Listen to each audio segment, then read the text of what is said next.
Uh, I'm so sorry that we're recording the presentation. If you have any questions, I'm just going to ask that you hold them to the end, only because I cannot see the chat while the presentation is up. So if you have any questions, just please try to hold them to the end. Again, there is some admission staff here. If you guys would identify yourself in the chat, if you do have any immediate questions or you need me to stop or slow down, you can put that in the chat. And I'm just going to ask for one of the admissions team members to take their cell phone off mute and let me know that somebody has a question. All right. So just to give a brief overview, and this is without being said, nursing education is extremely expensive, okay? But you have to understand that there are numerous scholarships and opportunities that are available to help offset the cost, but you have to be proactive in searching and looking for those opportunities. Unfortunately, as the admissions director, I often sadly get to see the first week of classes where students are coming in, in pairs because they didn't realize that, the ticket price was going to be, as shocking to them as it was, and it was going to be as expensive.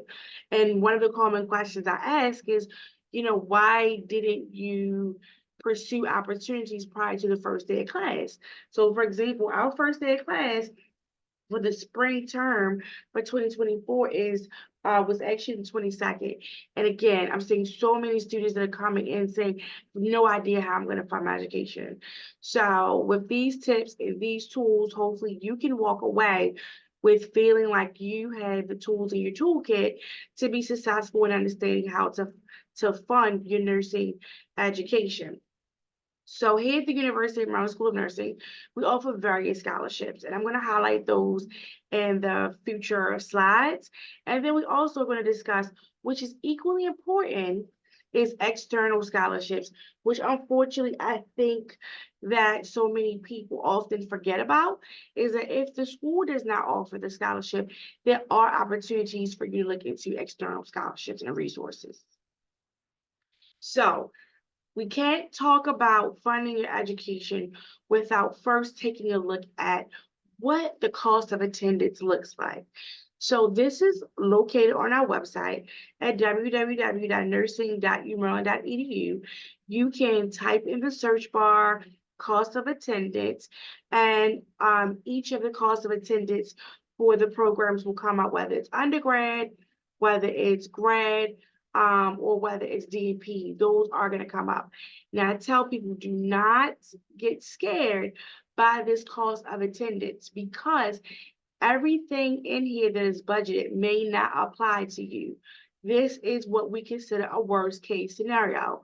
So the one that we're looking at here is for the undergraduate program, and this is for the 2023-2024 year. So right now for a BSN resident, it is a flat rate as long as you're taking 12 credits or more, and that is $11,327. And then you do see, if you are a non-resident, it is $41,889. Now, for our undergraduate program, we do offer 2 locations. So the price for the other location is Shady Grove, which is what USG stands for, the Universities of Shady Grove. The prices are there as well. Now, everything under that should be looked at as just an example of what it could look like. So the mandatory fees, the books, instruments and other fees, health insurance, if you choose to take out health insurance. If you have outside health insurance, that is something that can be waived, and you do not have to consider that as an expense. Living expenses, yes, that is very high, but that really depends upon the person. So one's living expenses may be 26,000, but someone else's living expenses may be 15,000. So again, that's just an example. Uniforms, that's the standard rate. Commuting expenses. Now that depends upon if you're going to be a commuter and maybe you're trailing in from another county, or if you're staying here on campus or you find a local apartment. Your commuting expenses can be 0. You have travel, loan fees, transportation, and then there's the total. So that total of 50,000 $81. Again, do not let that scare you. That is just what it could look like if you're incorporating and budgeting in all of those items. At the bottom, that also shows you what a sample financial aid award would look like if you qualify for a federal Pell Grant. What that could be, that does vary depending upon your need. It could be up to $7,395 per academic year. You're also eligible to receive federal direct statement loans that are subsidized, as well as unsubsidized loans and unsubsidized independent student loans as well. So that's just an example, but in order to be eligible for any scholarship and or Pell Grant or loan, keep in mind that you have to complete the free application for federal aid. That is a must. So on the next pages here, these are just the costs of attendance for the other programs. So this is for our graduate programs. So if anyone is interested in the Master's Entry Program, which used to be called the CNL program, these are the budgeted amounts for that program. And then for graduate, which would be considered any of our Masters of Science and Nursing programs, which we currently have three of. We have the Community Public Health, we have Health Service Leadership Management, and then we also have Nursing Informatics, which I will say that two of those Master of Science programs are online, and our online programs have a different fee structure. So this is just an example. And then last but not least, I'm sorry, this should have been the DMP. It looks like that's not there, but you can go to the website at www.nursing.umaryland.edu and you can find the cost of attendance for the DMP program there. So one of the scholarships that we offer here are merit scholarships. They are limited, okay? So the University of Maryland School of Nursing, we set aside a limited amount of merit-based funds for each program. These are for students who demonstrate strong academic ability, leadership skills, outstanding community service, and have other personal strengths. Now, you may say, how does one assess those things? How can I show my outstanding community service, my leadership skills? All of this should be on your resume, whether you're undergrad, whether you're grad, regardless of what program you are interested in. A resume or a CV is required for every application. A lot of people think, well, I don't have any clinical experience. I don't have any experience in a hospital setting. So I don't really see the merit in sending in a resume. But how else would we be able to assess your community service and all the other great things and transferable skills that you have to offer? So you want to make sure that your resume is up to date, okay? These awards are granted for achievement and not financial need. So these are not need-based. We will not consider your estimated family contribution, and you do not, and so you don't have to be at need student. Each student is considered upon applying for admission, but keep in mind there are limited amount of scholarships that are available per program. So that's not a separate application. You don't have to apply for it. You will be automatically considered for when you apply. You typically will find out at the same time that you've been offered admission or a couple of days after that if you were offered a merit award. Now, if you're someone on this call that's saying, wait a minute, I applied for fall 2024. I know that I've gotten in already, but I haven't received any merit scholarship information. Well, we hold all merit decisions until all of our applications are received. So if you've applied for priority, that means that you've gotten your application in for the priority deadline and you may already have a decision. However, we hold all decisions regarding merit until after the deadline. So for fall 2024, that deadline is February the 1st. We will look at all applicants that applied by that deadline. And unfortunately, if you apply after a priority deadline, regardless of what program that may be, you will not be considered for merit scholarships.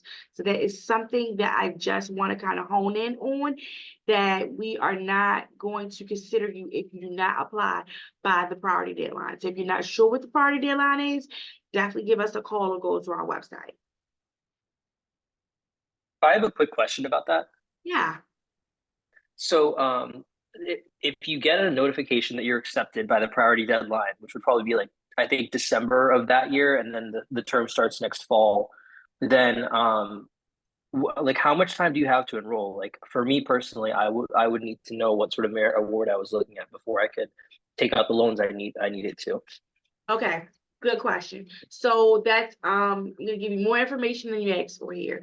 So enrollment versus decision making. So some people will say, like, I need to have my merit award before I'm able to make a decision, right? And that is one of the reasons why we try to hold all of our decisions until after the party date, because you get 14 calendar days to make your decision or to accept your offer. So you will have your merit scholarship information by then. Now, you are not expected to enroll until UMSON 101. If you're undergrad, you go to UMSON 101, which is typically a couple of maybe 1 or 2 months before the semester starts, in which you go through an extensive introduction and orientation, and then the staff actually will register you then. Your bill is not due until later on after you've registered for classes. So you would have your merit scholarship information by that date. I hope that answers. Oh, yeah, that makes sense. So just to make sure I understand, so usually at the end of that 14-day window, you would have to put down a deposit, but you would definitely have your merit scholarship information by then. So you would have a Correct. very clear idea of if you'd be able to finance your education. Correct. Now, the merit scholarships are not 100%. So our merit scholarships range between 2,500 and 3,500. So you definitely don't want to depend on a merit scholarship to fund your education. What that is a guaranteed amount that you'll receive each semester, as long as you meet the merit requirements, which is that you maintain the same GPA and that you are maintaining a certain amount of credits. So that is guaranteed each semester while you're here.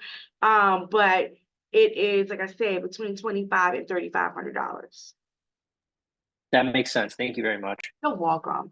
So the next thing I want to talk about is donor funded scholarships. So all of our scholarships here, regardless of what name you might hear them go by, they're all donor funded scholarships. Your merit scholarships, Conway scholarships, they're all provided by a donor, maybe alumni, maybe an external organization. All of your scholarships are funded by a donor. So afterwards, whether it's merit or donor funded scholarship that you'll have to apply for, you will get a letter from our development office with your donor's name, and we will ask that you do send your donor a thank you letter, just so that they can continue to give money to the school and they see that you are appreciative of, the funds that they provided. So the donor funded is a separate process in which we offer additional scholarship supports, again, through donations made by donors. Each of the donor scholarships has its own requirement. And you can find that on our website, again, www.nursing.umaryland.edu. You click on admissions and then you click on financial aid and scholarships. You click on UMSON scholarships and then you click on donor. Each donor may specify what they're looking for the recipient. Sometimes it is a person who has an interest in gerontology. Maybe it's someone on the flip side that has they're looking for an interest in neonatal. Maybe it's someone they're looking for a student that graduated from a high school in a certain county, or maybe it's from a school that they went to and there's some sort of Greek affiliation or something like that. So each donor has their own requirements. So you have to make sure that you review the website to make sure that you qualify for that specific donor. Um, Donor applications are open each fall and spring, and you are eligible to apply for them as long as you're a student here. So it doesn't matter if you're in your fourth semester, first semester, none of that matters. As long as you are an admitted student, you can qualify for donor scholarships. Again, it is an application. You have to complete an application and an essay. And the essay is really, really, really going to be important here, and I'll tell you why. That's all we have to go off of to make sure that you're meeting the requirements. So if the donor is specifically looking for someone that is interested in the geriatric population, and I'm telling you, I'm only saying this because I get a chance to read all of them. I'll give you, our donor applications closed yesterday. We received a little over 600 applications, and that's just because each student can apply for more than one donor scholarship. So 600 sounds like a lot, but it's really just a couple of students or maybe 100 or so that are applying for multiple donor scholarships. So again, if the donor is saying, I am looking for a student that is interested in the geriatric population or interested in gerontology upon graduation, you do not want to write an essay that says that the population that you plan to work with upon graduation is the neonatal population, right? Like that doesn't make sense. That's going to be an automatic no. Or if they're looking for, you just want to make sure that your essay speaks to the requirement.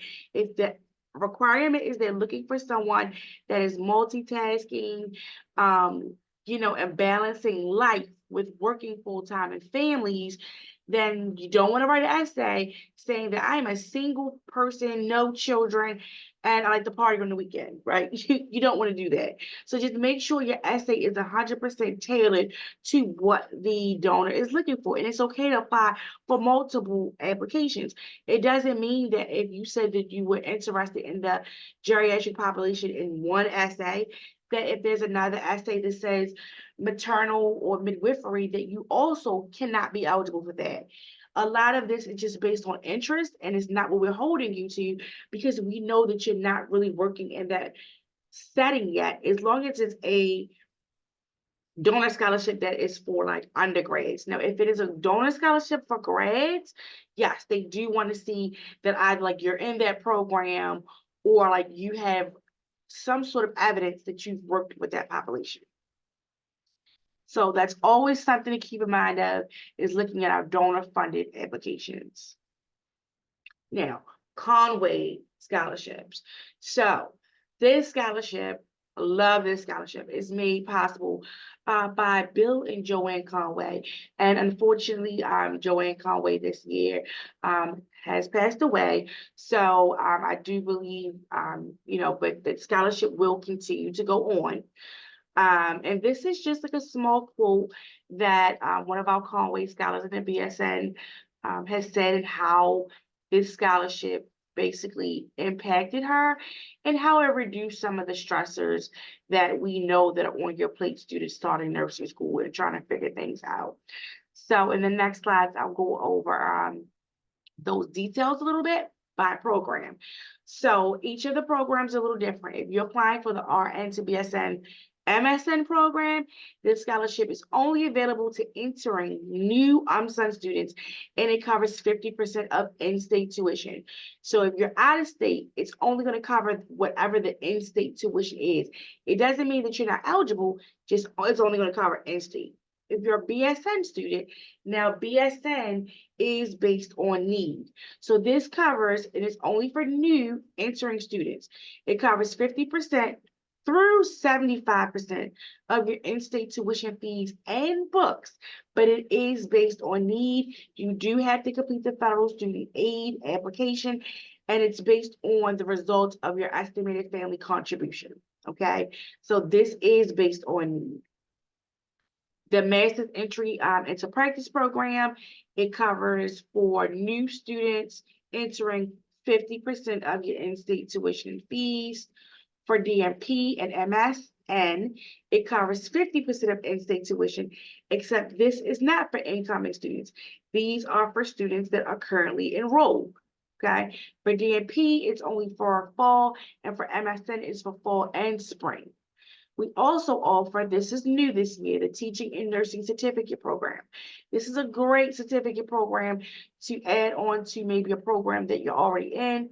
Not eligible if you are MSN entry or BSN, but if you're applying for one of the master's programs or DMP or PhD programs, this is a wonderful certificate to add. It's 12 credits and it's fully online.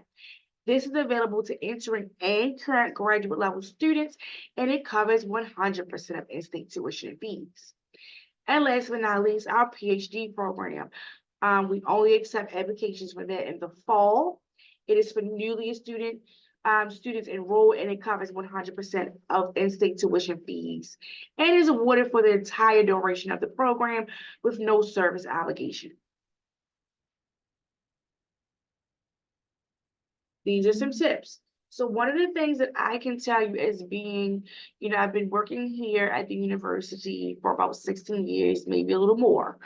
One of the things that I think in terms of trends that I see from students that are just like outside of themselves and just can't figure out how they got themselves into a situation where it's the first day of class and they don't know how to fund their education. So one of the things you need to do is start your scholarship search early. Do not wait until you've gotten accepted. Don't wait until you've registered. You want to start it early. Start early, start smart. Okay. Many scholarships have very specific deadlines. So it is very essential that you apply early.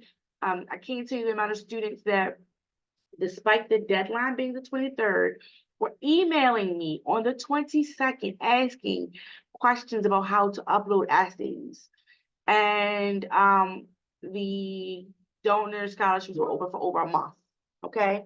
So please start early. And make sure that you are also looking at different scholarship search engines, FastWeb, scholarships.com, and others. You can even search for nursing specific scholarships just based on certain criteria, but we'll talk about that a little bit later.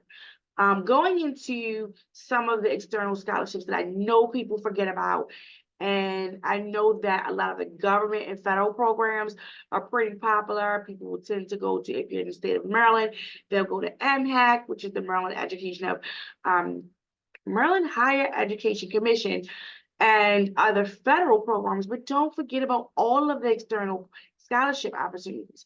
So nursing associations, be sure to go to their website. Some of those examples are the ANA, the American Nurses Association. You have the National Black Nurses Association and the National League for Nursing. There are tons of other nursing associations, AACN, that offer tons and tons of scholarship opportunities. Local foundations. Do not forget about community organizations, churches, and healthcare institutions. Many of them offer scholarships to support nursing students. You just want to check their website and oftentimes check in with the school, specifically myself or our student scholarship coordinator, because at least once a week there is an organization that is sending me opportunities. For example, last week it was Sinai Hospital looking for prospective nursing students that were recently enrolled. And then just yesterday, I got one from the Safe Surgery Baltimore chapter, where they are looking for, and I'm actually looking at it while I speak, awarding two $1,500 scholarships.